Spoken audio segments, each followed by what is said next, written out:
ሰው ከሞቴ በኋላ እንደምንም ቢያስበኝ እኔ ችግር የለብኝም አለ። ነገር ግን በመቃብሬ ላይ ይቺን ጽሑፍ ጻፉልኝ፣ በመኖር ላይ ሳለ ሞተ ብላችሁ ጻፉልኛል። በጣም ምስኪኖች ወድቀው በድህነት ተጎሳቅለውና እግዚአብሔር ምን አደረገላቸው ነው የምንለው ብዙ ጊዜ። መልሶ ምን አለው? ታዲያ ባልንጀራዬ ማን ነው ብሎ ጠየቀው። ባልንጀራዬ ማን ነው ለሚለው ትልቁ ጥያቄ የተሰጠን ትክክለኛ መልስ ነው እያየን ያለ ነው። ቀጥሎ ደግሞ ሙስሊሞቹ ሄደው በቃ ጸሎት እናድርግላቸው አላቸው። የካቶሊክ ቤተክርስቲያን አልሄደችም፣ እህል ላከች።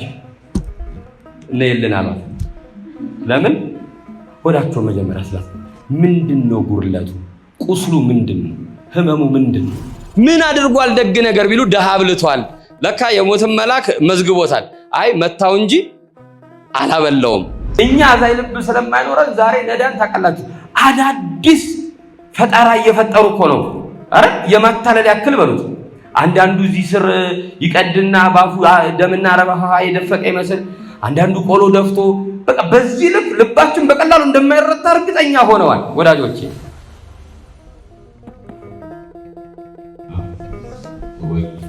መንፈስ ቅዱስ አሐዱ አምላክ አሜን። እንዴት ዋላችሁ? የእናታችን የእመቤታችን የቅድስት ድንግል ማርያም አማላጅነት፣ የቅዱሳን መላእክት ተራዳኢነት፣ የአባቶቻችን ጸጋና በረከት አይለየን። ለተወሰነ ደቂቃ ያክል የእግዚአብሔርን ቃል እንማማራለን። ያው ሁላችንም ለመሰባሰባችን ምክንያት የሆነው የሁላችን መምህር ቅዱስ ዮሐንስ አፈወርቅ በተግሳጹ ላይ ከተናገራቸው መማሪያ ቃላት ፍቅራዊ ትእዛዝ መካከል አንዱ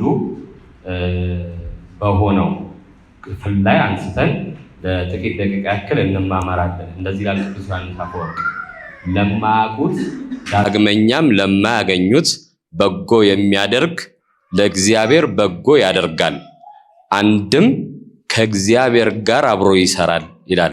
ስለ ቃሉ የእግዚአብሔር ስም የተመሰገነ ይሁን።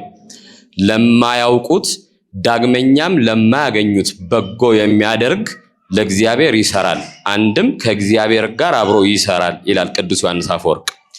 እንግዲህ ሰዎች በዚህ ምድር ላይ በሚመላለሱበት ዘመን ላይ እግዚአብሔር እንዲፈጽሙ አድርጎ ዓላማ አስታጥቆ ይልካቸዋል። አንድ አባት ምን አሉ? እግዚአብሔር ለእያንዳንዳችን ፈረስና መልእክት ሰጥቶ ነው የላከን ይላሉ። እና በዛ ፈረስ ተጉዘን መልእክቱን አድርሰን ጌታን እንድናስደስት ነበር ዓላማችን፣ ወይ ደግሞ እግዚአብሔር ወደዚህ ዓለም የላከን።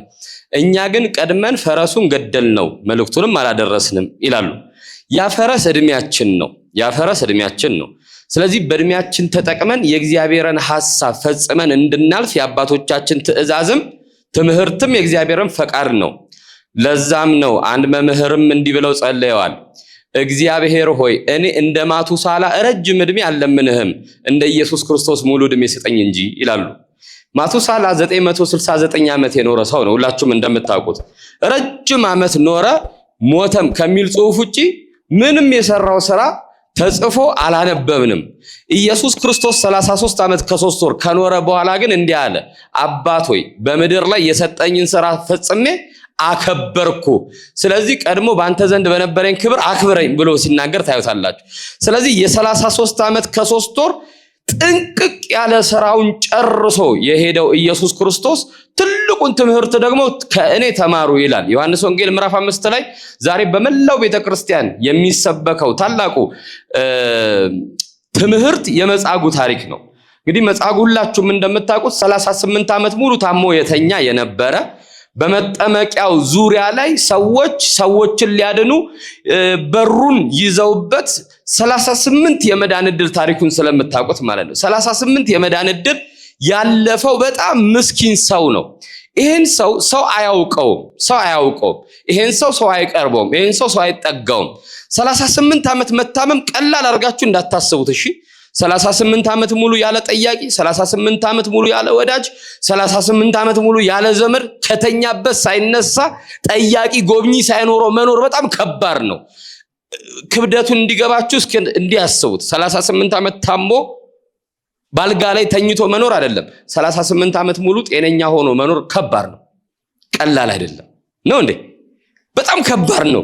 ሁሉም ስትራግል የሚያደርገው 38 ዓመት መተኛት አይደለም በህይወት መኖር በጣም ከባድ ስለሆነ ነው ያ ምስኪን ሰው ኢየሱስ ክርስቶስ ባገኘው ሰዓት ላይና በደረሰለት ሰዓት ላይ ልትድን ተወዳለ ሲለው ክሱ ከባድ ነበር ሰው የለኝም የሚል ነው ወዳጆቼ ሰው የለኝም የሚል ክስ አንዳንድ ጊዜ እግዚአብሔር ለእንደዚህ አይነት አካላት ምን አደረገላቸው ብለን ጠይቃለን ምን አደረገላቸው ምክንያቱም እግዚአብሔር በታሪክ መናቀው ታሪክ ላይ ቀረ አምላክ አይደለም ዛሬም እንደ ትላንቱ የሚሰራ አምላክ ነው ነገም የሚሰራ አምላክ ነው እኛ ከሄድን ካለፍን በኋላ የሚሰራ አምላክ ነው እግዚአብሔር ስለዚህ ምን አደረገላቸው ለእንደዚህ አይነት ምስኪን አሁን መንገድ ላይ ስንመጣ በጣም ምስኪኖች ወድቀው በድህነት ተጎሳቅለውና እግዚአብሔር ምን አደረገላቸው ነው የምንለው ብዙ ጊዜ ለእንደዚህ አይነት ሰዎች ምን አደረገላቸው ነው የምንለው አንድ ሰውዬ ሚስቱ ጋር ከልጆቹ ጋር አዝናንቷቸው ጋብዟቸው አብልቷቸው ዝናብ ስለነበር ቶሎ ወደ ቤት እንግባ ብለው በመኪና ሲገቡ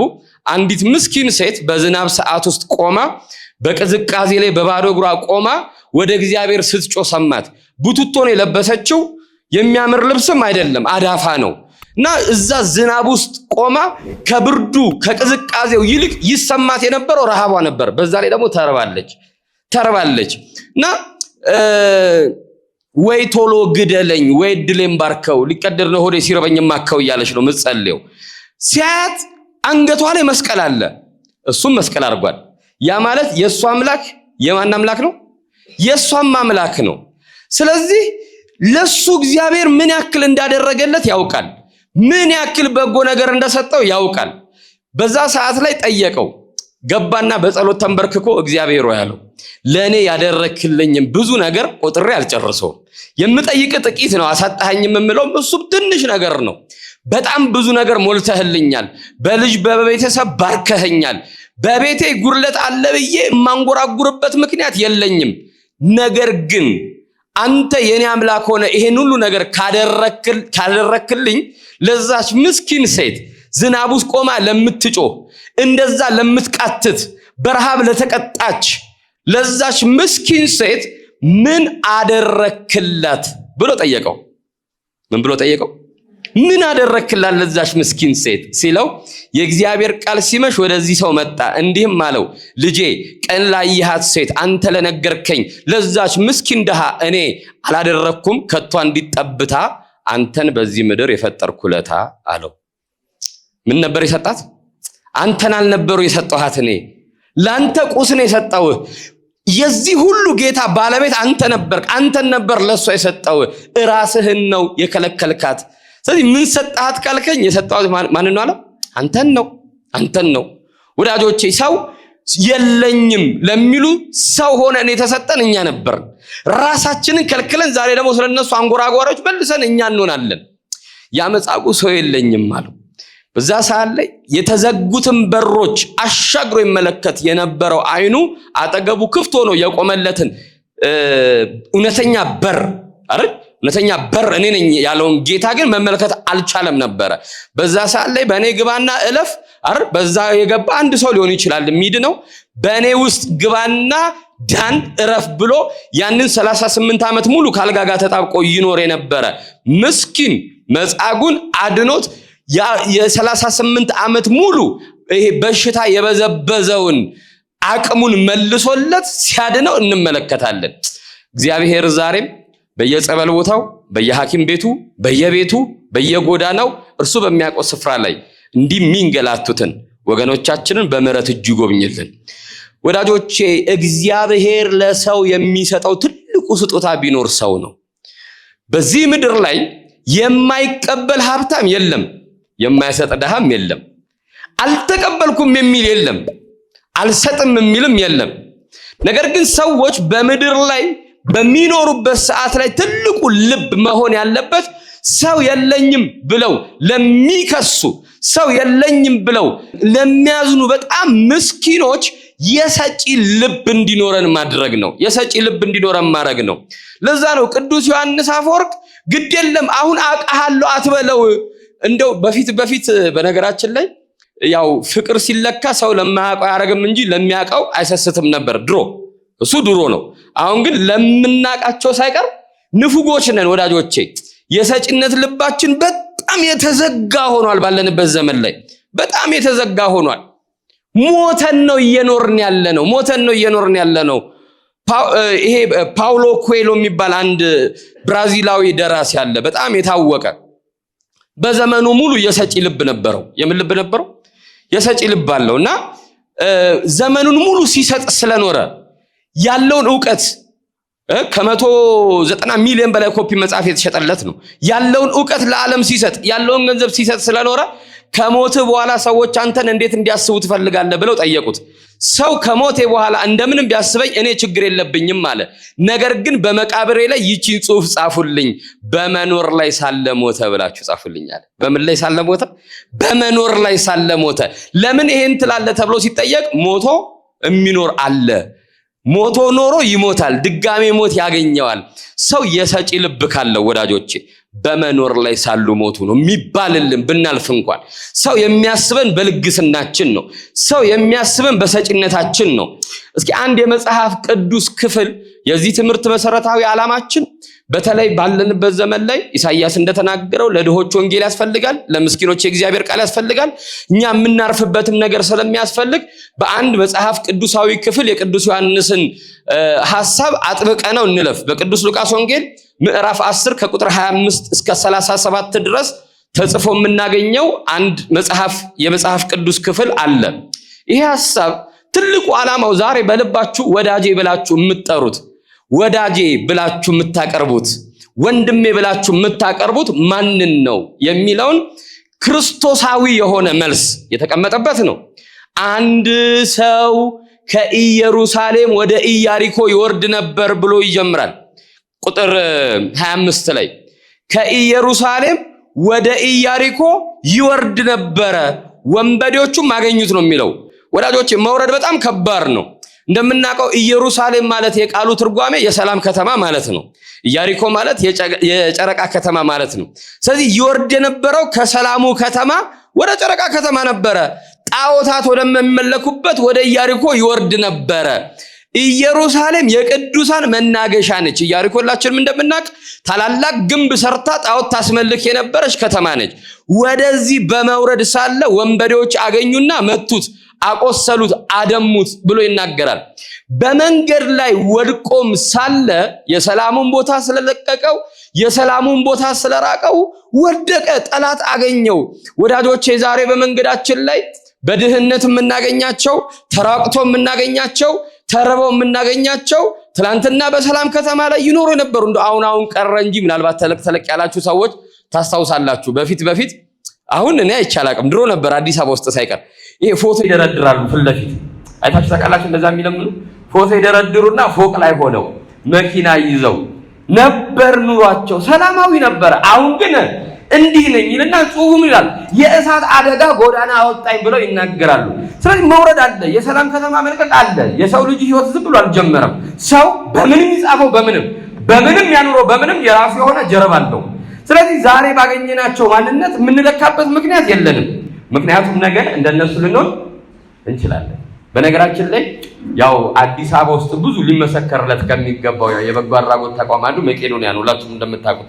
እና ብዙ ጊዜ የመሄድ ልምድ አለኝ። ስንሄድ እንጫወታለን ከአረጋውያኑ ጋር ስናወራ። በጣም የሚገርማችሁ በደርግ ሰዓት ላይ በጣም ከፍተኛ ስልጣን ውስጥ ያሉ ሰዎች ሳይቀር እዛ ነው። ለክ አይመሽባቸውም የተባሉ ሳይቀሩ መሽቶባቸው እዛ ነው። ስለዚህ ዛሬ ባለንበት ነገ አይለካም። ሰው የራሱ የሆነ ህይወት አለው።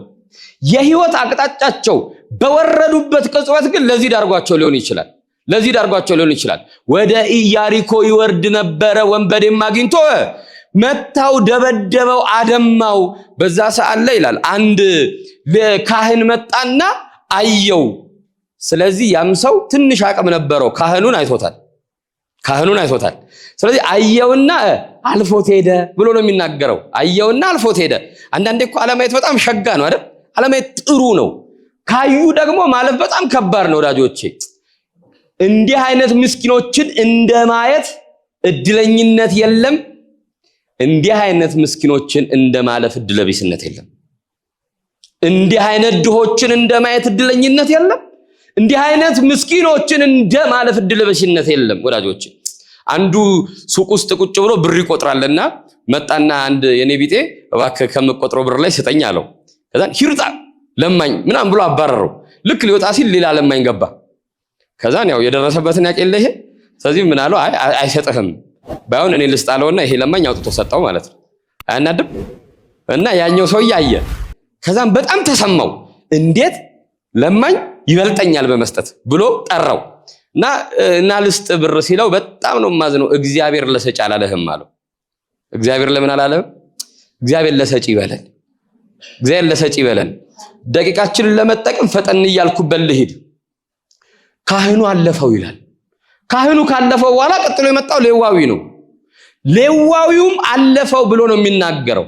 ይሄን ታሪክ ከመናገሩ በፊት ግን አንድ የሕግ መምህር የዘላለምን ሕይወት እንዲወርስ ምን ላድርግ ብሎ ለጠየቀው ጥያቄ የሕግ ሰው ስለሆነና የመጣበት ሕጋዊ ዕውቀት አለኝ ብሎ ስለነበረ በሕግ ነው የደበቅ ክርስቶስም በመጡበት ይጨነቁበት ማለት እንደዚህ ነው። ስለዚህ ምን አለው? በሕግ እንደው የዘላለም ሕይወት እንዳገኝ ምን ላድርግ ሲለው ሕግጋት ምን ይላሉ ብሎ ጠየቀው። ሕግጋትማ እንደዚህ ይላል። ጎበዝ ሕግ አዋቂ ስለሆነ ጠቃል አድርጎ ነው የተናገረው። የመጀመሪያ እግዚአብሔርን በፍጹም ነፍስ በፍጹም ልብ አፍቅር ውደድ ይላል። እሺ ቀጥሎስ አለው። ቀጥሎማ ባልንጀራህን እንደራስ አድርገህ ውደድ ይላል አለው። ታዲያ አለው አያችሁ አንዳንዴ ለፈተና የቀረበ ሰው ልቡ እርክት ብሎ ስለማይመለስለት በመልሱ ላይ ሳይቀር የሚፈልገው ጥያቄ ነው። መልሶ ምን አለው? ታዲያ ባልንጀራዬ ማን ነው ብሎ ጠየቀው። ባልንጀራዬ ማን ነው ለሚለው ትልቁ ጥያቄ የተሰጠን ትክክለኛ መልስ ነው ያየን ያለ ነው። ስለዚህ ባልንጀራው ማን እንደሆነ ሊነግረው ስለፈለገ ለዚህ ሕግ አዋቂ ይህንን ታሪክ ነገረው። ከኢየሩሳሌም ወደ ኢያሪኮ በመውረድ ላይ የነበረ አንድ ምስኪን ወንበዴዎች ደበደቡት። አንድ ካህን መጣ አልፎት ሄደ። አንድ ሌዋዊ መጣ አልፎት ሄደ። አንድ ሳምራዊ ሰው መጣ። እርሱም አየውና አዘነለት። አያችሁ መጀመሪያ አዩት አለፉ የሚለው ነገር የመጀመሪያው የመራመጃ መንገዳችን አየውና ምን አለው? አዘነለት። ስለዚህ ክርስቲያን አዛኝ ልብ ሊኖረን ይገባል ወዳጆቼ። እኛ አዛኝ ልብ ስለማይኖረን ዛሬ ነዳን ታውቃላችሁ አዳዲስ ፈጠራ እየፈጠሩ እኮ ነው። አረ የማታለል ያክል በሉት። አንዳንዱ እዚህ ስር ይቀድና ባፉ ደምና ረባሃ የደፈቀ ይመስል አንዳንዱ ቆሎ ደፍቶ በቃ በዚህ ልባችን በቀላሉ እንደማይረታ እርግጠኛ ሆነዋል ወዳጆቼ፣ በጣም እርግጠኛ ሆነዋል። ስለዚህ አየና አዘነለት ብሎ ነው የሚናገረው። ሲያዝንለት ይኸውላችሁ ይሄን ሰው መርዳት ምን ማለት እንደሆነ የሚገባው መንፈሳዊ ሰው ብቻ ነው። እዚህ አሜሪካ ውስጥ ያው ደርሳችሁ የመጣችሁ ካላችሁ ምስክሮች ናችሁ። እኛ እንኳን ሲባል ነው የሰማነውና አሜሪካ ውስጥ በጣም ብርዱ ከኢትዮጵያ ይበልጣል አሉ በክረምት ሰዓታቸው ላይ እና በጣም ብርድ ስላለ አንዱ ሰውዬ በቃ እየተንቀጠቀጠ ነው የሚሄደው መንገድ ላይ። ከዛን ልክ እያለ ከብርዱ የተነሳ በጣም ዝሎ የወደቀ ሌላ ሰው አገኘ። አሁን እሱም የለም እኮ ብርዱ በጣም አስቸግሮታል፣ ግን ከሱ ብሷል ያኛው። ቢያንስ ትንሽ ነገር ባደርግለት ይሻላል መቼም ከሱ ትንሽ ይሻላል ብሎ ደገፈው ማለት ነው። እና ያኛው ብርዱ አዝለፍልፎታል የመውደቅ ያክል ማለት ነው። እና የሚመች ቦታ እስኪደርስ ድረስ ይዞት ተጓዘ። መጨረሻ ላይ የሚመች ቦታ ሲያስቀምጠው ይሄኛው ሰውዬ ለካ አለ ቦታ። ከዛን ምን አለ? እሱን አድናለሁ ብዬ ራሴን አዳንኩኝ አለ። ከብርዱ አላቀቀ። አንዳንድ ጊዜ ስንደግፍ ሰውን ስንረዳ ወዳጆች ራሳችንን ነው የምንረዳው። ለዛ ነው በዚህ ክፍል ላይ ያለ 6 ነጥቦችን ብቻ ተናግሬ ትምህርቴን ልጨርስ ብቻ አልኩታ። አጭራጭር ስለሆነ 6 ነጥቦችን ከዚህ ሰው እንድንማርና መጨረሻ መልእክት አስተላልፌ ጨርሳለሁ። የመጀመሪያው የሚናገረው ወዳጆቼ ይሄ ሰው ወይ ደግሞ ሳምራዊው ይሄ ደግ ሰው አይቶት አዘነለት ብሎ ነው የሚናገረው። አዛኝ ልብ ነበረው ማለት ነው። አይቶ ሊያልፈው አልወደደም፣ አይቶ ሊያልፈው አልፈቀደም፣ አይቶ አዘነለት ብሎ ነው የሚናገረው ወዳጆቼ። እኛ አንዳንድ ጊዜ እኮ በጣም የሚያሳዝኑ ሰዎችን እንኳን ብናይ ቶሎ ላለማዘን ፊታችንን ዞር አድርገን ነው አይደል? አናያቸውም እኮ። አንዳንዶቹ እንደው በጣም እመኑኝ ብለው እኮ የሚራቆቱ አሉ አይደል? ሰውነታቸው ላይ እክል ካለ እኮ ቢያንስ ዝም ብዬ አይደል እመኑኝ ብለው እኮ ሲራቆቱኛ ደግሞ ማየት አንፈልግም እነሱን ማለት ነው። አይቶትም አዘነለት ይላል። አዛኝ ልብን መድኃኔዓለም ለሁላችን ይስጠን። ሁለተኛ አይቶ ማለፍ አለመታደል ስለሆነ የተጻፈው ምንድነው የሚለው? ቀረበውም። በጣም ነው የሚደንቀው። ቀረበው ወዳጆቼ፣ ሳይጸየፈው ተጠጋው። አንዱ የኔ ቢጤ ስለ እግዚአብሔር ብሎ ሲለምነው አንዱና ወንድም ወይ ወንድሜ ምንም ብር የለኝም አለው። ያን ያለቀሰ ነዳዩ ለምን ታለቅሳለህ ሲለው በጣም ቢያንስ ከ20 ዓመት በላይ ሰው ወንድሜ ብሎ ጠርቶኛ ያቅም አለው። ምን ብሎ? ወንድሜ ብሎ ሲያቀርበው ወዳጆቼ ቀረበው። ሰው ምንም ነገር አይኖረው፣ ምንም ነገር ራሱን ሊያቀርብ ይገባል። ራስን ልንሰጥ ይገባል። ደግነት እዛ ነው የሚያደርሰው። አንጢላሪዎስ ተብሎ የሚጠራው በአባቶች ታሪክ ላይ ደግ ሰው አለ። ይሄ ደግ ሰው የመጀመሪያ ታሪኩ ግን እንደና አባ በጉ በጣም ክፉ የሆነ ሀብታም ነበረ እና አንድ ነዳይ መጥቶ በር ላይ ለመነው። ከኔ ጋር ናችሁ? ደህና ናችሁ? እግዚአብሔር ከሁላችን ጋር ይሁን። በር ላይ መጥቶ ለመነው እና አንጢላሪዎስ ምን አደረገ? አሁን ሊበላ አቅርቧል። ስመ እግዚአብሔርን ጠርቶበታል። ዝም ቢለው ስመ እግዚአብሔርን ጠራበት። እንዳይሰጠው ንፉግ ነው። ዳቦን አነሳና ወርውሮ መታው። ይሄ እንዳያማጥራው እንዳይበላ ግፎ ይባላል። ስለዚህ በዳቦ መታው። የዳሃ አካል አይችልም።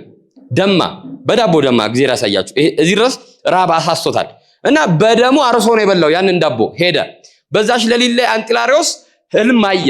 በህልሙ ነፍሱን ወደ ሲኦል ሊያወርዷት የክፉ መልአክ ይሄ ሰው ክፉ ነው እያለ ሲናገር የብርሃን መልአክ ደግሞ መጥቶ አይደለም ይሄ ሰው ደግ ነገር አድርጓል ይቆጠርለት እያሉ ሲከራከሩ ምን አድርጓል ደግ ነገር ቢሉ ደሃ አብልቷል። ለካ የሞትን መልአክ መዝግቦታል። አይ መታው እንጂ አላበላውም። አይ አብልቶታል። ለምን አይጠየቅም? ደሃው ይጠራ። ተጠራ፣ መጣ። ይሄ ሰው አወቀው። አዎ ሲርበኛ በላኝ፣ ሆዴን የሸፈነልኝ። አይ መታህ እንጂ አበላህ እንዴ ሲለው እንዴ ሩቅ ስለነበርኩኝ እንደው ለረሃቤ ብሎ ወርውሮ አቀበለኝ፣ ምን አደረገ ሌላ ብሎ መሰከረ። በዛ ሰዓት ላይ በቃ ወደ ገነት ይግባ ተብሎ ሲወሰንለት ነቃ ከእንቅልፉ። ልክ ሲነቃ ሰውን ወርውሬ መትቼ ይሄን ያክል ክብር ካለማ ብሎ ሀብቱን አውጥቶ ያለውን ሰጥቶ መጨረሻ ላይ የሱን ደግነት የሰሙ እጅግ በጣም ምስኪን ደሃዎች ከሩቅ አገር እሱ ደጅ ሲደርሱ እሱ ያለውን ሰጥቶ ሲጨርስ እኩል ተጋጠመ። ምን እንዳደረገ ታውቃላችሁ? በቃ ምንም በሀብት እጅ ላይ የለኝም፣ ግን ምን አለው? የሰጪ ልብ አለው አይደል? ስለዚህ አለ እኔን በባሪያ ሂሳብ ሽጡኝና ተካፈሉ ብሎ ራሱን ሸጦ ደሃ የረዳ ሰውን አንጢላሪዎስ። የመጨረሻው በረከት ይደርብን።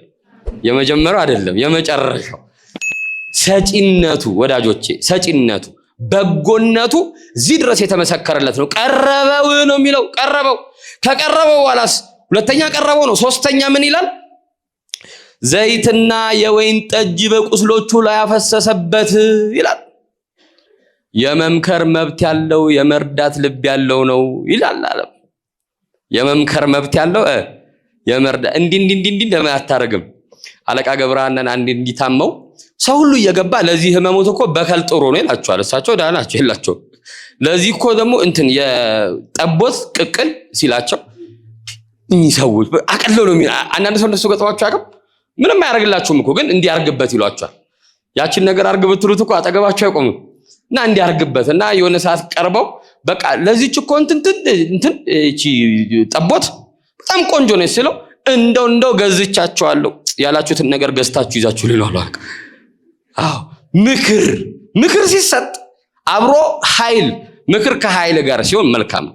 እግዚአብሔር ወዳጆቼ እዚህ ጣና ገዳማት መካከል በአንዱ በጣም ልብን የሚያሳርፍ ቃል ተጽፎ አየው። መስጠት ይልና እግዚአብሔርን መምሰል ነው ይላል። መስጠት ማንን መምሰል ነው? ለሰጣችሁ ቀን ላደረጋችሁ ቀን እግዚአብሔርን ትመስላላችሁ። እግዚአብሔር ከኛ ጋር የተዋወቀው እኮ በመስጠቱ ነው። በምኑ ተዋወቀ? ሌላ በምን ወደዳችሁት ብትባሉ ያው ስለተቀበለናል አረ ለዛ እኮ ነው። ትንሽ እንኳን እኮ አድርጉ ለእግዚአብሔር ቤት ስንባል ውስጣችን የሚለው ሲሰጠን ስለሆነ ነው ደስ የሚለን። እንድሰጥ ብሎ የሚጸልይ እኮ የለም አይደል? ስጠኝ ነው የምንለው። እሱም ከመስጠት አይጎርልም። ሲሰጠን የኖረ ሁሉን ነገር ያሟላልን እግዚአብሔር አምላካችን ነው። ዘይትና የወይን ጠጅ አፈሰሰለት ቁስሎቹንም አሰረለት ብሎ ነው የሚናገረው። ቁስሎቹንም አሰረለት። ወዳጆቼ ሐኪም ነበር ማለት ነው ሰውየው።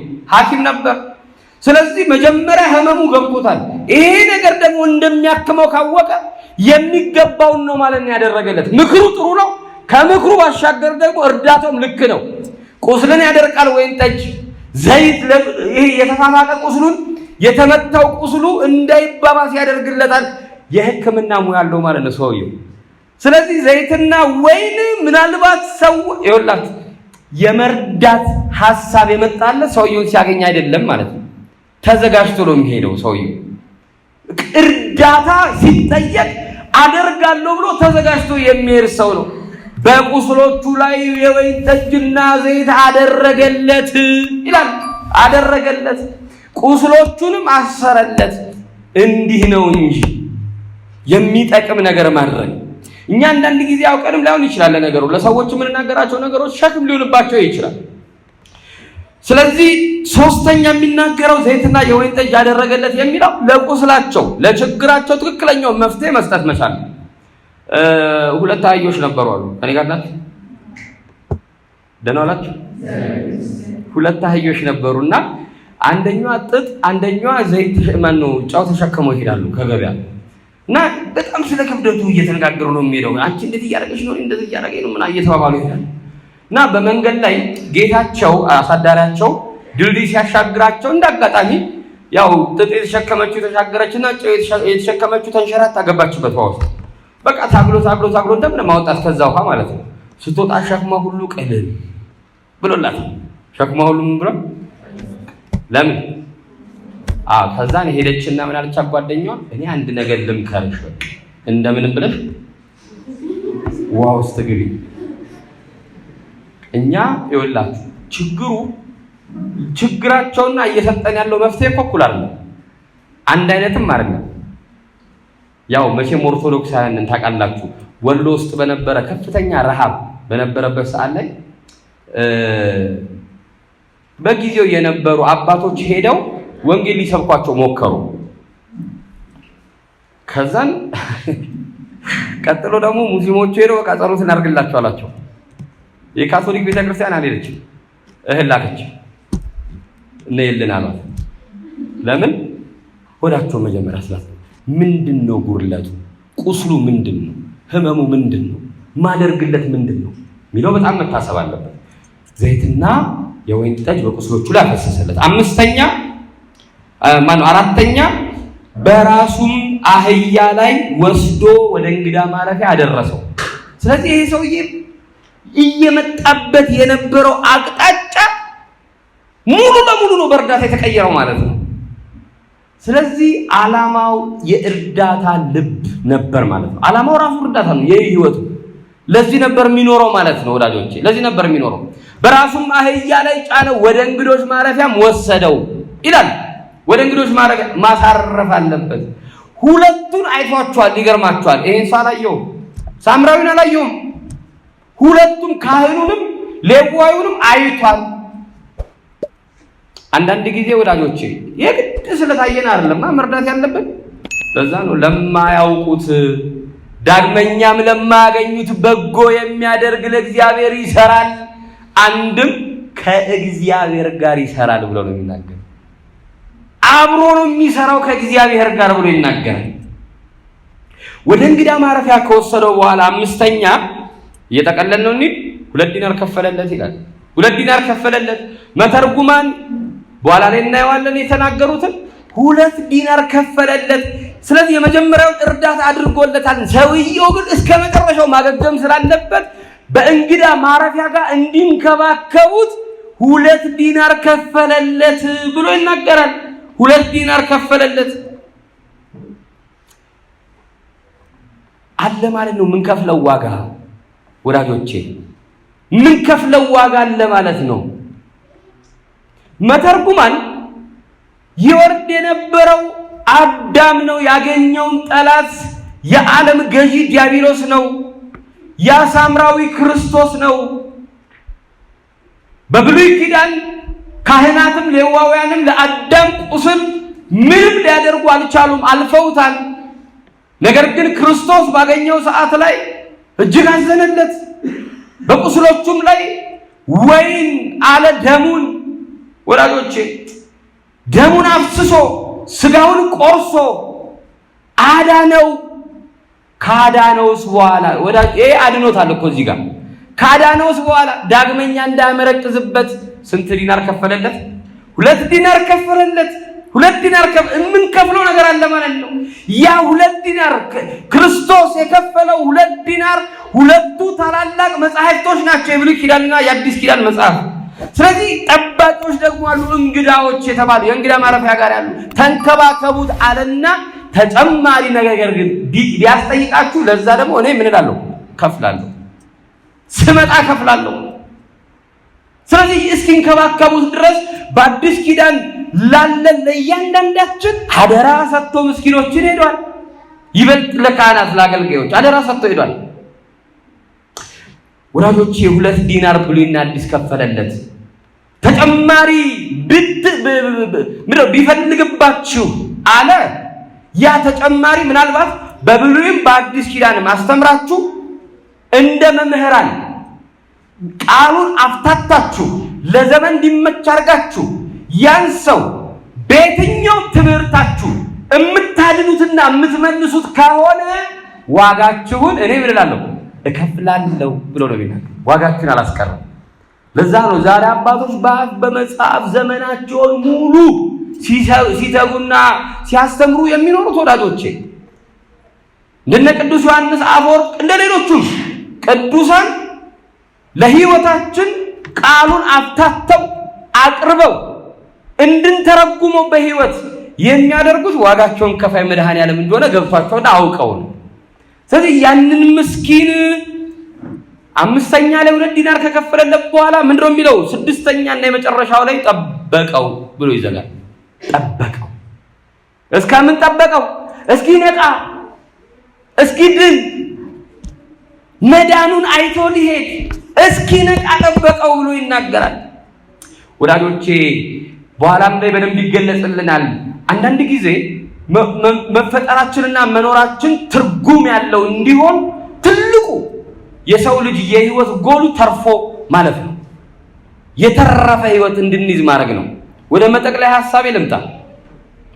ዛሬ ብዙ ነዳያን፣ ብዙ ድሆች፣ ብዙ ምስኪኖች ወልደው የልጅ መካን የሆኑ ወላጅ ሞቶባቸው አጥቶ በጎዳና ላይ የወደቁ በቤት ውስጥም ያሉ እንደኛ ክርስቲያን የሆኑ መዳን ይፈልጋሉ። እኛ ድሆችን ስናይ ሁሌ ወደ ልባችን የሚመጣው ካሁን በቃ ራፊ ጨርቅ እናልብሳቸው፣ ድቃቂ ፍራንክ እንስጣቸው፣ ቁራሽ እንቁረስላቸው ነው ወዳጆቼ።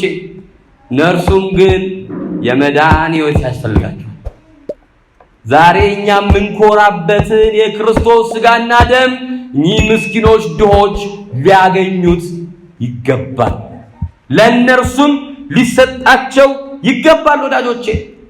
ለዛ ነው ድሆችን እንድናስብ፣ ምስኪኖችን እንድናስብ። ይሄ የደግነት አውዳችን ከተገዘገዘ ብዙ ነገር እናቃለን። ዲያብሎስ ቀድሞ የሚታገለው ይላችሁ ዝሆንን ተዋጊዎች በቀስትም አይጥሉትም፣ አዳኞች በጥይትም አይጥሉትም፣ አይመቱትም። ምን እንደሚያደርጉት ታውቃላችሁ? ሁሌ የሚደገፍበትን ግንድ ይፈልጉና ሄደው ግንዱን ገዝግዘው ይጠብቁታል። መጥቶ ሲደገፍላቸው ምን ያደርጋል? ይወድቅና መጥቶ ያጠቁታል። ወዳጆች ደግነታችን ለተመታለን ለሌላው ለማሰብ ያቃተን ቀን ጠላት ይጫወትብናል።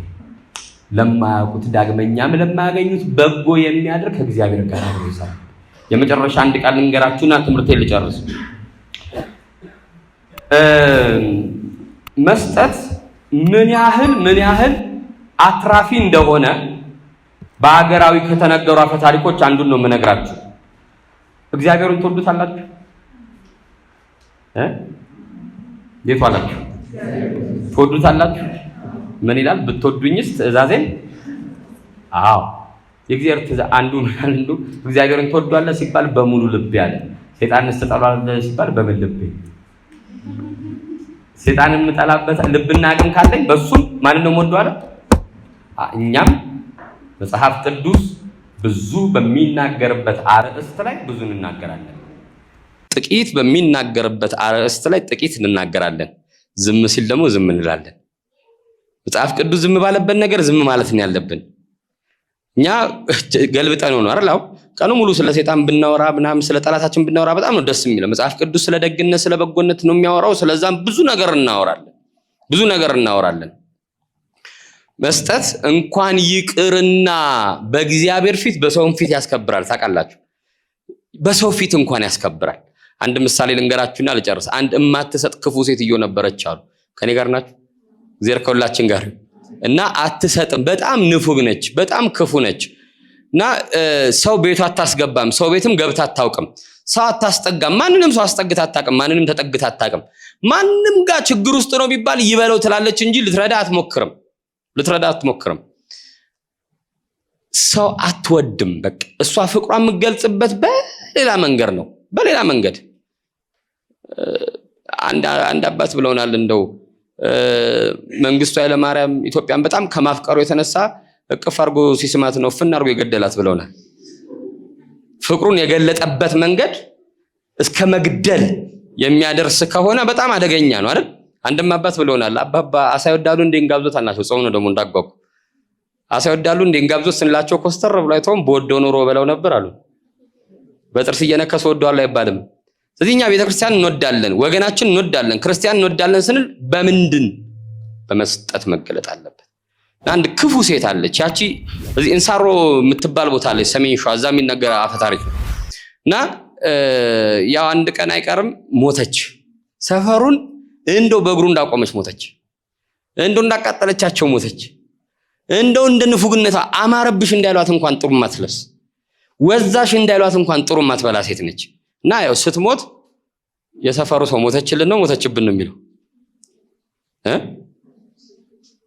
አቤት ሞተችልና ጮክ ያለው ማን ነው አለ ማለት ነው። ሰፈር እንደዚህ አይነት እና በቃ ሞተችልን ብለው እንዳትነሳ ነው መሰሉ ወስደው አካልበው ቀበሯት። እና ቀብሯት ሲመለሱ አይለኛ ዝናብ ይዘንባል፣ ይኸው ሰማይ እንኳን አለቀሰባት ይላል። እኛን አገዘን ሰማይ እንኳን እያሉ ነው የሚመጡት። እና መሀል ላይ መብረቅ ነው ብዝጅ ብሎ እንደው ሲያስተጋባ የታወቀ የሰፈር ሽማግሌ ደረሰሽ ማለት ነው አሉ። እዛም መረበሽ ጀመረሽ ማለት ነው።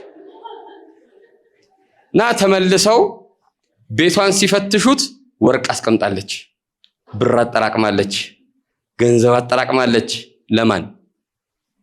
ለማን አቤት ለማን ወራሽ አለ ሲባል ማንን ዘመድ ብላ እና ምን ይደረግበት ሲባል ይደገስበት ተብሎ በቃ ያልተጣለ ነገር የለም።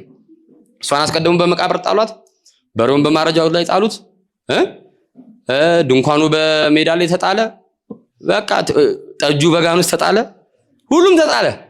ሲበላ ሲጠጣ አንድ አልቃሽ እንኳን ሰው ያጣል። ደብተራ ዘነብ አፄ ቴዎድሮስ ጸሐፊ ትእዛዝ እንዲህ ይላሉ፣ እንደ በሬ ሞኝ አላቅም፣ በአጥንቱ ውስጥ ቅባቱን ይዞት ይዞራል። ለማን አስቦ ነው? እሱ ከሞተ በኋላ አራጆቹ ቆዳው እንዲያለሰልሱበት ነው። ሰውስ በቁሙ ሳለ ሀብት ካለው ገንዘብ ካለው ዕውቀት ካለው ለምሮ የማይጠቀምበት ሲሞት እሱ እንደው ቀባሪዎቹና ማያውቃቸው ወራሾቹ እንዲጭቱበት ነው ወይ ብሎ ይጠይቃል። በቁሙ ሳለ ለምን አይጠቀምም ብሎ ስለሚናገር እና በቃ ሲበላ ሲጠጣ እንዳልቃሽ ብድግ ብላ ምን አለች? አይ አለች፣ ከአዋዜውም መልቀቅ ከጠላውም ደንበቅ ከሽሮም ዘገን ያደረግሽ ለታ መቼ ጠፋ ነበር ደረት የሚመታ። እንጀራውን ጋገርሽ ከማን ጋር በላሽው? ጠላውንስ ጠምቀሽ ከማን ጋር ጠጣሽው? ደረት የሚመታ ጎረቤት ያጣሽው ብላ ጠየቀች። ቅጥል ያለች ጎረቤቷ ብድግ ብላ እንዲህ አለች፣ ይሄ ሁሉ ንፍሮ የወጣው ከቤቷ ብትሞት አይደለም ወይ ብያዝ አንደበቷ እንጂ ብትቆም። ባልንጀራችን በጎ የሚያደርግ በመሆኑ ከናንተ ዝቅ ላሉ ላነሱ በአቅም በእውቀት በብዙ ነገር ለበለጣችኋቸው በዚህ ጾም ላይ በጎ አድርጋችሁ ለእግዚአብሔር እንድትሰሩ አንድም ከእግዚአብሔር ጋር እንድትሰሩ እግዚአብሔር ይርዳችሁ።